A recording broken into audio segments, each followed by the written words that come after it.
Vous me demandez quelle réflexion m'inspire la situation des anciens premiers ministres Shogal Maïga et Hamma Amadou, deux dinosaures de la politique.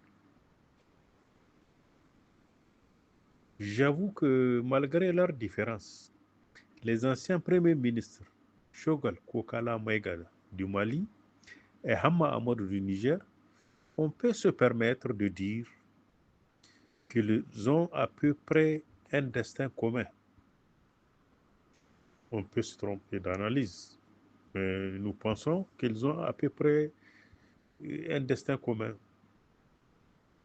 L'ancien premier ministre Shogal Kokala Maïga avait dirigé le mouvement des forces patriotiques du Mali, M5 RFP, qui avait contribué à la chute du gouvernement d'Ibrahim Boubacar Keïta. Shogal Kokala Maïga est allié des colonels qui avaient renversé par coup d'État le président de la République, Ibrahim Boubacar Keïta. Aujourd'hui, il est placé sous mandat de dépôt par ses propres amis. Il lui est reproché des abus des biens publics. Alors, que faut-il retenir de Shogal Kokala Maïga? Sans son rapport personnel et du mouvement des forces patriotiques politiques qu'il avait dirigé, qu'on appelait à l'époque le M5 RFP, le changement anticonstitutionnel du pouvoir au Mali en 2020 serait très difficile à réaliser. En effet, les manifestations de protestation sociale organisées par les forces sociales avaient tracé le boulevard aux militaires qui avaient agi en salvateurs. Et ils ont été applaudis massivement par le peuple souverain du Mali. Shogal Maïga, c'est un combattant, un vétéran, un grand stratège de la politique qui vient d'être fauché par les balles de la politique politicienne. C'est comme ça la politique. Souvent, on te terrasse, tu tombes, tu te relèves et tu continues le combat. Ainsi va la politique en Afrique. Cette situation qu'il vit nous rappelle celle vécue par un autre grand dinosaure de la politique, un habile stratège, un grand combattant des arènes politiques au Niger. Nous avons nommé son Excellence Hama Amadou. Que son âme repose en paix. Alors, je reviens à votre question. En quoi les situations de deux hommes politiques est-elles similaires? D'abord, tous les deux sont anciens premiers ministres, chefs du gouvernement. Ils ont marqué l'histoire politique de leur pays respectif.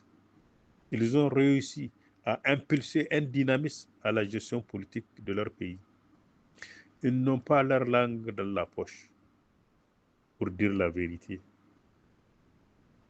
Ils disent toujours ce qu'ils pensent de véridique, quelles que soient les conséquences ou quelle que soit la situation. Ils sont téméraires, ambitieux. En politique, c'est une grande qualité, mais qui a aussi son revers, voyant la spécificité de chacun.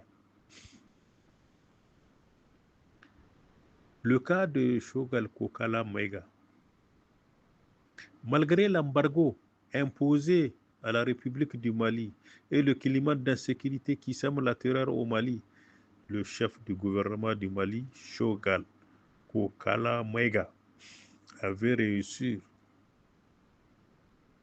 à faire ressortir la tête du Mali de l'eau et tenir très haut le flambeau de la lutte. Il avait résisté à toutes sortes d'assauts, souvent très violents. C'était lui le véritable fusible à l'époque. Au Niger, on peut dire que l'ancien premier ministre Hama Amadou avait réussi les mêmes exploits et avait été victime des mêmes coups de bas que Shogal Kokala Maïga. Voilà le cas de Hama Amadou. Quand Hama Amadou était Premier ministre, chef du gouvernement, sous la gouvernance du président de la République, son Excellence Mamadou Tanja, paix à son âme,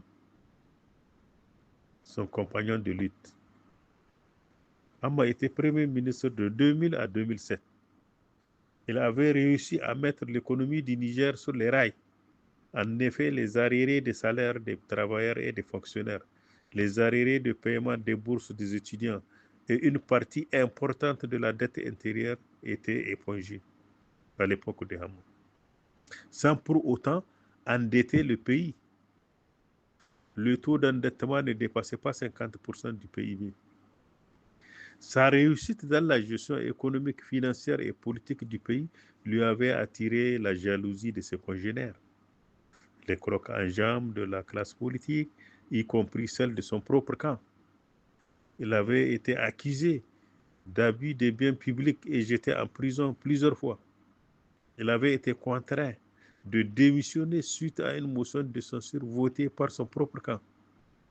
Il avait quitté le parti, le MNSD Nassara, qu'il a aidé à créer, pour aller créer son propre parti politique, Lumana Modern FA Africa. À l'occasion des élections présidentielles constitutionnelles, l'alliance qu'il a créée avec le parti PNDS Taraya avait remporté les élections générales constitutionnelles de 2011. Son Excellence Hama Amadou fut président de l'Assemblée nationale, élu par les députés, et son allié principal, son Excellence Issoufou Mahamadou, fut élu président de la République grâce à l'apport du parti de Hama Amadou, Lumana Modern Africa FA. En 2014, une crise éclata entre le parti politique Lumana de Hama Amadou et son allié PNDS Taraya. Cette fois-ci, il fut accusé de trafic de bébés importés du Nigeria. Il a été jeté en prison, empêché de faire la campagne électorale. Malgré cet empêchement, il était arrivé au deuxième tour des élections présidentielles. Il avait été contraint en exil encore. Il avait fait son retour politique au Niger grâce aux engagements anticonstitutionnels opérés le 26 juillet 2023. Beaucoup de ses partisans et sympathisants avaient beaucoup espéré son retour imminent sur la scène politique nigérienne. Malheureusement, Dieu le plus puissant avait décidé autrement. Il l'avait rappelé dans son royaume de non-retour, dans la dignité, dans sa famille à Niamey. Que l'âme du grand héros repose en paix. Que Dieu le plus puissant lui accorde sa grâce infinie. Que Dieu le plus puissant accorde la force morale nécessaire à Shogal Kokala Maïga dans cette rude épreuve. Nous lui souhaitons un dénouement heureux de cette douloureuse épreuve qu'il traverse. Ces épisodes traversés par ces grands monuments de la politique africaine que j'ai nommés Shogal Kokala Maïga et Hama Amadou nous rappellent ces anecdotes que nous racontait notre défunt père, Kado Magaji. Nous citons: en politique, la fumisterie, le mensonge, la trahison sont monnaie courante. La politique est comme un jeu de boules. Quand tu places ton cochonnet, quelqu'un d'autre viendra le déplacer et placer son cochonnet. C'est ainsi va la politique en Afrique. Les Africains doivent s'unir au péril. Je vous remercie de votre aimable attention.